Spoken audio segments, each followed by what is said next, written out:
To snatch Earth's water, aliens sneaked onto the planet under the cover of a meteor. Then, they started a brutal attack on humans. In just a few days, aliens took over 12 places around the globe at the same time.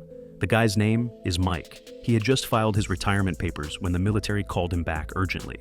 Not fully realizing how serious things were, Mike thought this was just a simple mission to help with the meteor evacuation. But a news report right before they left had everyone on the team on edge. As the team boarded the helicopter, the soldiers started to freak out. Aliens? That's not possible, right? Well, no, soon enough, brother.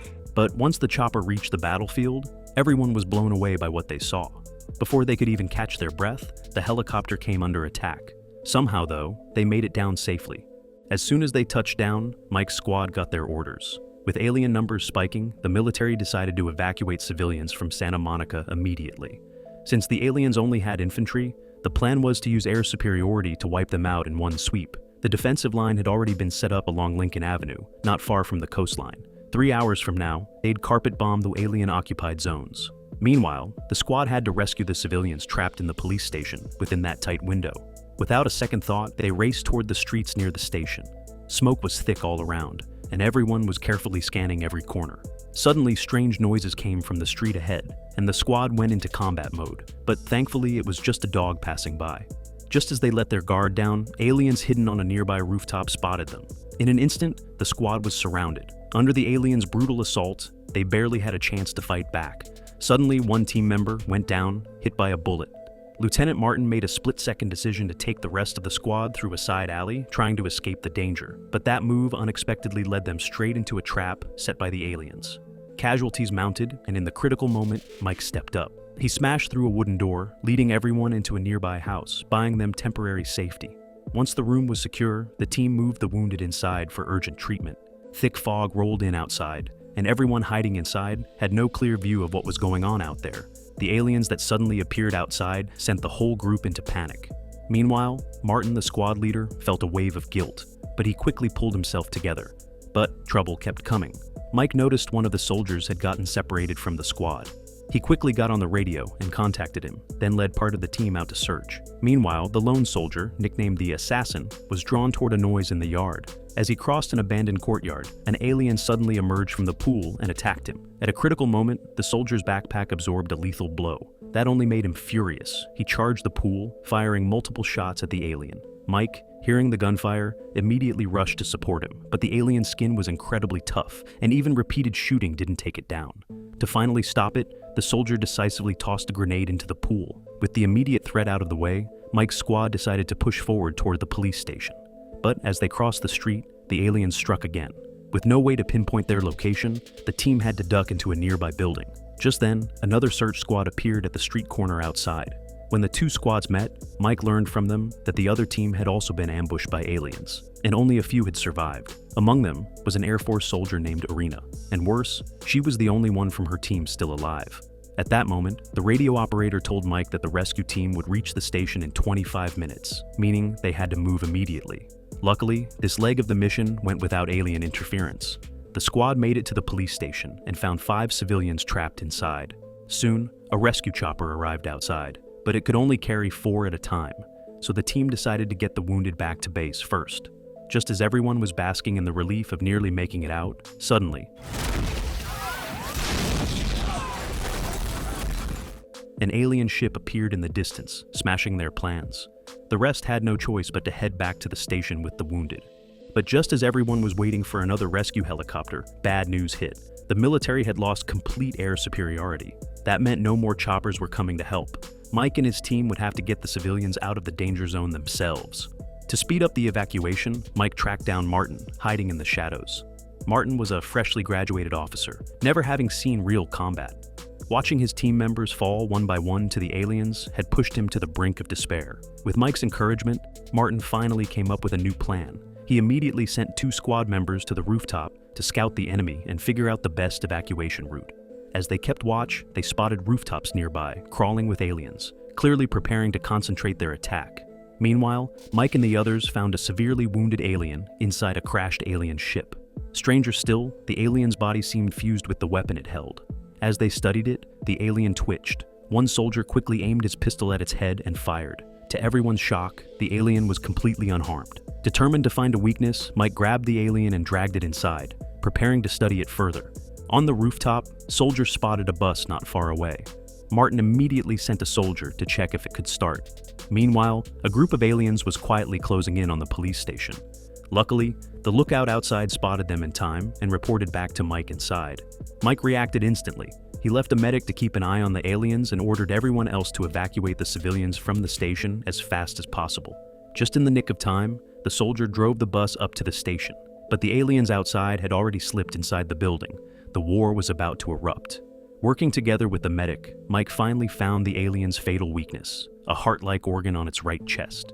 He plunged his knife into it, and the alien went still. They quickly made their way to the bus and regrouped with everyone. Mike shared the discovery with the team and noticed an alien ship not far from the bus. He found Martin and warned him that this area would be leveled in 40 minutes. Fortunately, by following the route on the map, they still had a chance to get out safely before the bombing. Just as he finished speaking, the roar of alien ship engines filled the sky. Mike shouted for the team to stop the bus. The next second, several ships flew right over their heads. The radio operator inside tried to send a distress signal to the military, but suddenly one ship stopped and headed straight for the bus. Luckily, Mike realized the aliens could track radio signals. He immediately ordered everyone to turn off their radios, but the ship still hovered above. Seeing this, Mike grabbed a radio and ran off the bus.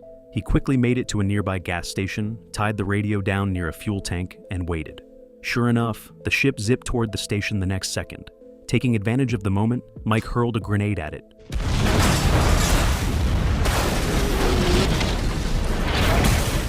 After the blast, Mike didn't return to the bus. He cautiously approached the ship, only to find it empty inside. Back on the bus, he told Martin that the aliens were using unmanned combat drones. Irina, the Air Force soldier, already knew this. Her mission was to locate the drone control system. But before the task could be completed, the squad was attacked by aliens once again. After driving for a while, the bus driver spotted that the bridge ahead had been destroyed in the fighting. Just as everyone was about to change route and make a run for it, the aliens struck again. Martin told Mike to take the civilians and get out first, while he stayed behind to cover them. To get the civilians to safety, Mike lowered them one by one from the bridge using ropes onto a temporary safe path below. Meanwhile, the soldiers who knew the aliens' weak points were holding the line, but suddenly, enemy artillery started raining down from behind. Watching his team fall one by one, Martin decided to stick bombs onto the wheels the aliens would have to pass. But just as they finished and were about to retreat, a shell landed right next to them. Martin was injured, and the remote detonator slipped from his hand. Luckily, Mike arrived just in time and dragged Martin to temporary safety. Seeing himself badly wounded, Martin realized he might not make it. He asked Mike to take the squad and escape, and handed over a letter he had written to his wife. Seeing Martin's resolute determination, Mike had no choice but to follow his orders. Martin, dragging his battered body, grabbed a pack of C4 from the bus. His last words came over the radio. This is Lieutenant William Martinez, Echo Company, 2nd Battalion, 5th Marines. Hoorah! Watching his teammate go out with the aliens, Mike felt a deep pang of grief. With the alien threat gone, they managed to leave the bombing zone. Some civilians had been injured during the fight, so they took refuge in a nearby supermarket. Luckily, there was a computer inside. When they turned it on, they found the latest alien reports. 17 countries and 20 cities had already been attacked. The aliens were trying to cut off communication between nations, and were using the sewage system to transport water to their ships. Fortunately, Irina spotted footage online showing the command center controlling the drones. She told Mike that destroying this command center would take away the aliens' air superiority. Seeing the computer countdown, less than a minute to the explosion, Mike immediately gathered everyone in the damp basement, preparing for the danger ahead. As the seconds ticked by, no explosion came. Mike immediately sensed something was wrong and rushed with his squad and the civilians to check the base. What they saw made everyone's heart sink. The combat base had already been leveled by the aliens. The civilians who had been injured and with them throughout the mission tragically succumbed to blood loss. Meanwhile, Mike found a map among the rubble and, after careful analysis, discovered a safe base. It was 8 kilometers away, so they decided to head there in the surviving armored vehicle. When aliens appeared on the road, they didn't hesitate. They ran them over. Luckily, the armored vehicle's shell was strong enough to withstand it. Just as their ammo was running dangerously low, a rescue helicopter appeared nearby. Before leaving, Mike had re-established contact with the military and given them the squad's intended destination. The squad and civilians successfully boarded the chopper, and as they looked down at Los Angeles engulfed in flames, everyone fell silent. Suddenly, the helicopter experienced signal interference and began to shake violently. Thankfully, the aircraft stabilized shortly after and continued its flight toward the safe base. Meanwhile, Irina, tracking radio signals, made a guess. The brief signal interference on the helicopter might have happened because they had flown over the alien command center. Using a telescope, Mike spotted something unusual not far away. A city glowing around the edges, but completely dark in the center. He suspected that was the alien command center. Mike handed Martin's letter to Irina and decided to drop from the helicopter alone. But just as he was about to move, the squad followed him. With a simple exchange of glances, they all ran together toward the darkened center. As expected, they spotted aliens. To avoid raising suspicion, the team quietly followed the aliens into the sewers. But no sooner had they descended than a group of aliens appeared behind them. Combat erupted instantly. Thanks to their previous battle experience, the squad quickly wiped them out. Then, they pressed onward, deeper toward where the aliens had appeared. It was then that Mike realized the command center had been underground all along, but their movements had already been detected by the aliens. To survive, they raced for the surface. Once he confirmed all squad members had made it up, Mike threw a grenade into the sewer, wiping out the aliens that had been chasing them. He then had the radio operator report their position to the Air Force base. Luckily, the base responded quickly, saying they would launch a missile in 3 minutes to destroy the site. To guide the missile more accurately, Mike aimed a laser at the command center. Just then, an alien suddenly appeared in front of one of the soldiers. The soldier shot it dead, but this also revealed his position. Hell of a shot, Kurds! Get your ass out of there! Mike watched helplessly as his comrade fell. With their position compromised, the squad had no choice but to engage the aliens again. Where's that goddamn artillery? Should've hit by now. Thankfully, thanks to everyone's perseverance, the missile finally arrived. But before the squad could celebrate, the ground beneath them suddenly shook violently. The command center that was supposed to have been destroyed shot out of the ground. Even more shocking, it was actually a massive alien ship, and the part they had just blown up was only the antenna.